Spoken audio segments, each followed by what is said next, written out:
ทั้ง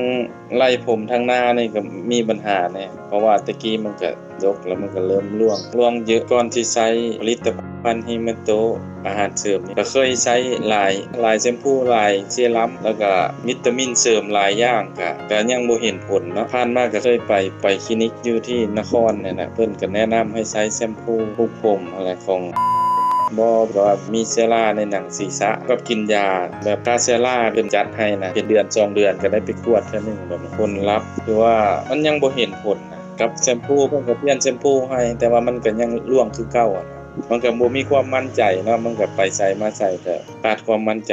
เนาะก่อนสิรู้จักแฮเมโตนี่ก็คือว่ามันเป็นผลิตภัณฑ์อาหารเสริมที่ว่าเข้าไปเบิ่งแล้วก็เห็นรีวิวผู้ใช้เนาะคือว่าเห็นผลคือว่า